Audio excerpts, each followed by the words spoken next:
Hello sir, नमस्कार। मैं सोलंकी सभी का स्वागत करता हूँ। कैसे हैं आप सभी लोग? आई होप सभी लोग अच्छे होंगे, स्वस्थ होंगे, मस्त होंगे। और सर सबसे ज़्यादा बेट बच्चे जो इस समय इंतजार कर रहे हैं वो सर एडमिट कार्ड का है। सर एडमिट कार्ड कब आएगा और सर जिससे हम लोग अपने अपने जो सिटी अलर्ट हुए हैं वहाँ जा सकें, उसके अकॉर्डिंग हम अपनी ट्रेन या बस या जो भी है सर बुक करा करके पहुँच सकें। तो भैया बहुत से बच्चों का अभी मैं सेशन ले रहा था तो अभी बच्चे पूछ रहे थे बार बार। तो देखो मैं सबसे पहले बता दूं आप लोगों को, अगर एडमिट कार्ड को आपको डिटेल मिलेगा तो भैया देखो यहाँ पे ये वेबसाइट दे रखी है आप लोगों के लिए। ठीक है, ctet.nic.in। ठीक है, यहाँ पे आप जाएंगे तो सर यहाँ पर अभी आपको देखोगे तो पब्लिक नोटिस आया है आपका एक, जो आपके बच्चे ऐसे हैं जो पीडब्ल्यू यानी कि सर आपको बताने वाला हूँ मैं, जो विकलांग और दिव्यांगों के लिए नोटिस है उसको बताऊंगा। तो उससे पहले सर अभी भी यहाँ पे एग्जाम सिटी और उसको दिखा रहा है। तो सर अभी एडमिट कार्ड का लिंक तो अभी नहीं आया है, लेकिन हाँ आप लोगों को दोस्तों आज जो है किसी भी समय, ये शाम तक या उससे पहले किसी भी समय दोस्तों आपको यहाँ पे लिंक मिल जाएगा जहाँ से आप अपना एडमिट कार्ड डाउनलोड कर सकते हैं। पहली बात। तो दूसरी बात ये है कि जो यहाँ पर देखोगे जो नोटिस नया जारी हुआ है, पब्लिक नोटिस एक का जारी हुआ है, जिसमें सर जो पीडब्ल्यूडी और जो आपके स्क्राइब जो हैं उनके लिए सर आपका ये है। ये सर नोटिस क्या कहता है, क्या है इसका मतलब, अगर तो समझा जाए इसको तो यहाँ पर मैं इसको जरा डाउनलोड कर लेता हूँ। ठीक है, तो यहाँ पर सर देखोगे इस नोटिस के बारे में हम समझें, जरा थोड़ा समझ लेते हैं।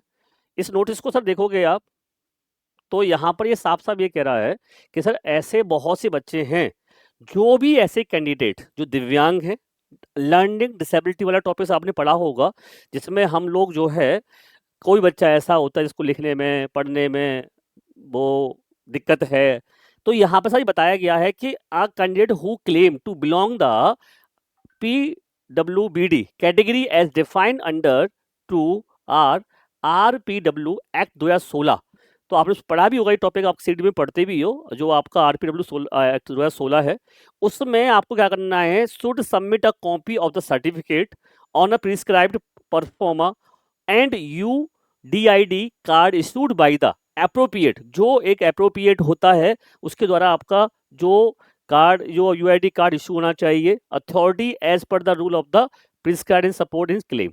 तो जो भी ये क्लेम कर रहे हैं कि भाई हम दिव्यांग हैं, हम जो है इस तरीके से हमारे साथ एक दिक्कत है, क्योंकि बहुत से बच्चों को लिखने में, पढ़ने में, सुनने में, देखने में दिक्कत होती है, उन बच्चों के लिए यहाँ बताया गया है कि अगर आप इस तरह की फैसिलिटी चाहते हैं, तो यहाँ पर लिखा हुआ है, आप देखोगे यहाँ पर द फैसिलिटी ऑफ स्क्राइब, अगर आप तो स्क्राइब की फैसिलिटी चाहते हैं तो ये कैपेंडेंसी टाइम सेल विल बी ग्रांटेड, जो है किनको ग्रांटेड होगी, ये those candidate which benchmark disability as defined under the section 2R RPWD act 2016।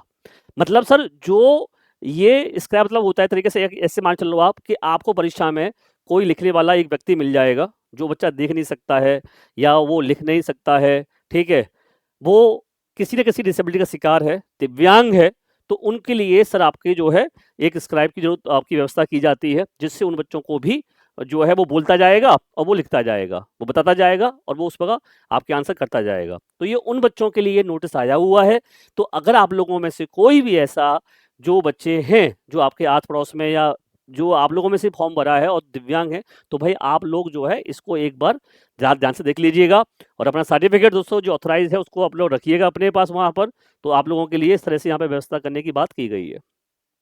ठीक है, इसमें बहुत से बच्चे ऐसे होते हैं जैसे दिखा हुआ है, in case person with benchmark disability as a category of blindness हो, लोकोमोटर हो डिसेबिलिटी, ठीक है, या बोथ आर्म इफेक्टेड हैं या आपके सेरिब्रल जो है पालसी का है, कोई भी आपकी ऐसी डिसेबिलिटी है, उन बच्चों के लिए सर ये है। तो भाई ये नोटिस था, आप इसको देख लीजिएगा। दूसरा भैया आप लोगों के लिए एडमिट कार्ड बता दे रहा हूँ मैं कि शाम तक आपको कभी भी देखने को मिल सकते हैं। तो आप जुड़े रहे हैं हमारे साथ। और तो सीटेट की आंसर की के लिए आपको सीटेट बाई टेक्स्ट बुक पर सबसे पहले आपको सटीक आंसर की मिलेंगी। आप ध्यान रखिएगा, जो आपका 7 तारीख को पेपर होने वाला है। तो भाई सभी को best of luck. Thank you. जय हिंद, जय भारत।